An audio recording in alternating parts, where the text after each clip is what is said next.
Mi nombre es María Victoria del Pino y soy quien les va a dictar el teórico número 7, parte A, que involucra al género Neisseria. Los objetivos de la clase son estudiar las principales especies bacterianas del género Neisseria que producen enfermedad en humanos, describir los factores de patogénesis que les permiten producir enfermedad, analizar la epidemiología, la importancia médica y las medidas de profilaxis de estas infecciones.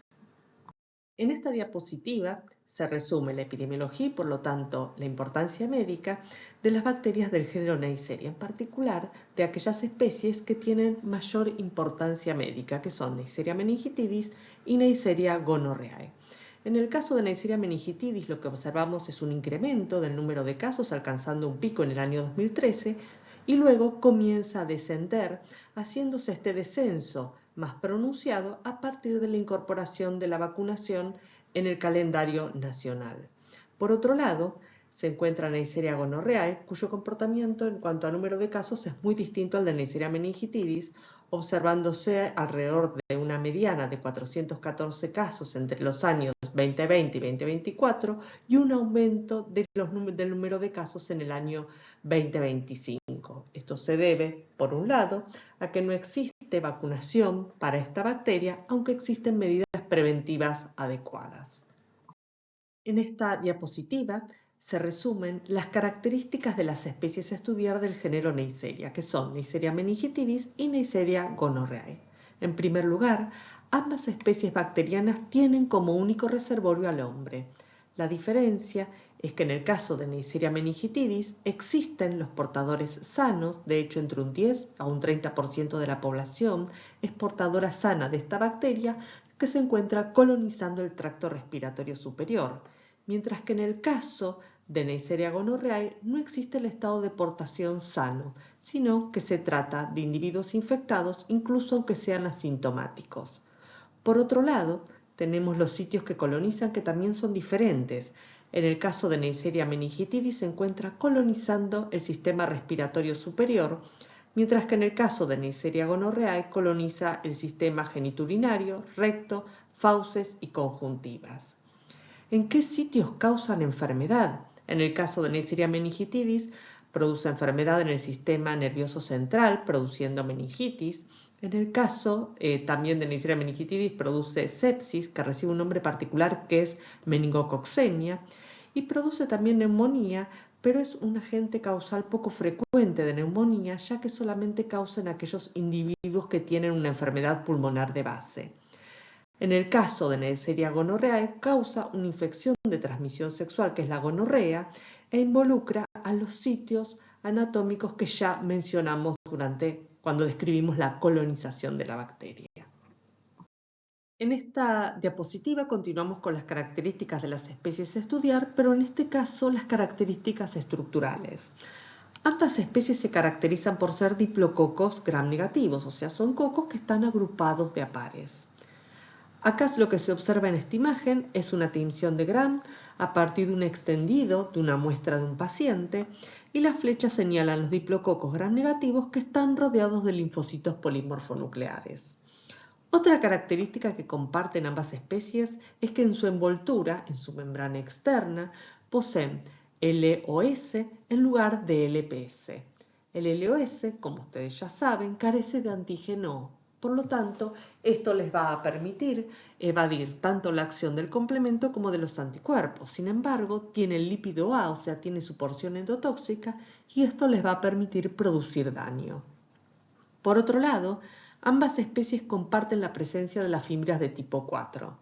Como otras fibras que han estudiado, estas le confieren a la bacteria la posibilidad de adherirse a los epitelios.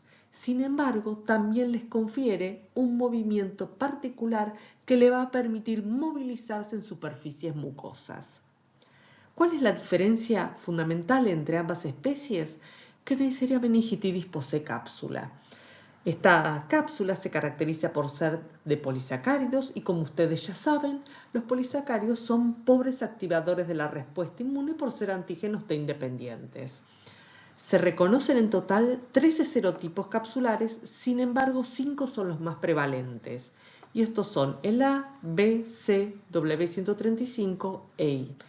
En particular, los que se encuentran resaltados en rojo se caracterizan por presentar ácido ciálico. Y como ustedes ya también saben, el ácido ciálico es un componente que es similar a aquel con el que están recubiertas las células del hospedador. Por lo tanto, por mimetismo molecular, este es un mecanismo redundante que también le va a permitir evadir a la bacteria a la respuesta inmune. Si bien, como mencionamos, ambas especies bacterianas poseen fibras de tipo 4, lo vamos acá a explicar para el caso de Neisseria meningitidis, ya que esta tiene implicancias en la transmisión hacia nuevos huéspedes, lo que hace que entre un 10 y un 30% de los individuos de la comunidad sean portadores sanos. En primer lugar, las fibras de tipo 4 confieren un movimiento que es no flagelar. ¿Cómo ocurre esto? Esta es la bacteria y esta es la fimbria que se ha unido a un sitio distante. Cuando la bacteria va a avanzar, lo que ocurre es una despolimerización de esta fimbria y de ese modo la arrastra hacia adelante. Y este proceso se repite y la bacteria va avanzando. Ahora, ¿qué pasa cuando va a diseminarse hacia otro hospedador? Existen señales que aún no han sido identificadas, pero se sabe que está involucrada la adhesión de la bacteria y el aumento del número de bacterias, que lo que van a hacer es que estas fimbrias sufran una modificación posttraduccional que involucra la adhesión a lo largo de toda la fimbria de fosfoglicerol. Y este fosfoglicerol lo que le confiere a la fimbria es una carga negativa neta. Lo que hace es que las bacterias comiencen a repelerse entre sí y de ese modo, frente a un estornudo, a tos, esta bacteria puede diseminarse hacia otro hospedador. Como vimos hasta ahora, Neisseria meningitidis se encuentra en estado de portación junto con la microbiota nasofaringea en individuos que son sanos. ¿Cuándo produce enfermedad esta bacteria? Por un lado, la bacteria puede adquirir nuevos factores de virulencia. Neisseria meningitidis es una bacteria que es una transformante natural, es decir, puede adquirir nuevos factores de virulencia captando ADN del entorno. Por otro lado, también va a depender de factores del hospedador. Por ejemplo, estado de inmunocompromiso, enfermedades pulmonares, infecciones virales previas, pueden hacer que este individuo sea más susceptible a sufrir una infección invasiva por Neisseria meningitidis. ¿Cómo hace esta bacteria en esta situación para atravesar el epitelio nasofaríngeo? Puede hacerlo a través del mecanismo conocido como caballo de Troya, en donde la bacteria infecta una célula fagocítica, sobrevive en ella ya que tiene la capacidad de evadir en la vacuola que la contiene la función con el lisosoma y de ese modo llega a la cara basal del epitelio y puede alcanzar el torrente sanguíneo. Otro mecanismo es que directamente utilice la célula epitelial y en ese caso la bacteria ingresa en la célula epitelial y se transporta nuevamente evadiendo la función con el lisosoma hacia la cara basal de la célula epitelial y de ese modo puede alcanzar el torrente sanguíneo. Una vez en el torrente sanguíneo, esta bacteria sí o sí va a tener que expresar la cápsula, ya que es antifagocítica como vimos en diapositivas previas. Una vez que alcanza el endotelio de la barrera hematoencefálica, forma microcolonias y tiene también allí la capacidad de atravesarlo. En algunos casos, Neisseria meningitidis puede producir sepsis, o sea, meningococcemia, la cual puede ser fulminante. La meningococcemia se caracteriza por una mayor magnitud de bacterias en sangre en comparación con lo que ocurre con la meningitis.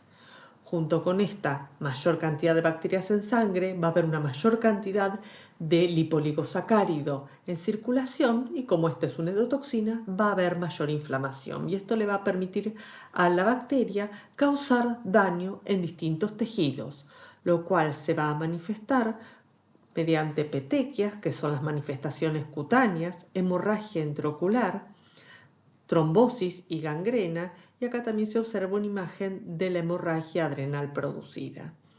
¿Esto de qué depende? De que haya o no meningococcemia.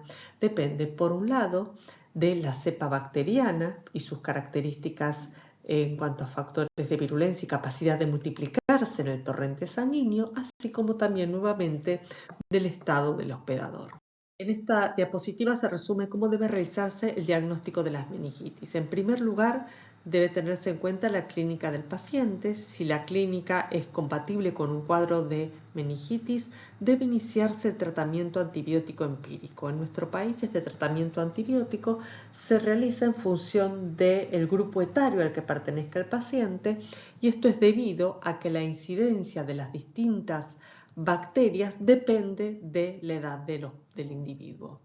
Por otro lado, antes de iniciar este tratamiento deben tomarse muestras de líquido cefalorraquídeo y muestras de sangre para hemocultivo. En particular, del líquido cefalorraquídeo se va a realizar un análisis físico-químico y citológico, tinción de Gram, detección rápida de antígenos por aglutinación o PCR, y también tanto del líquido cefalorraquídeo como de las muestras de sangre se va a realizar el aislamiento bacteriano en cultivo, lo que va a permitir ajustar el tratamiento antibiótico.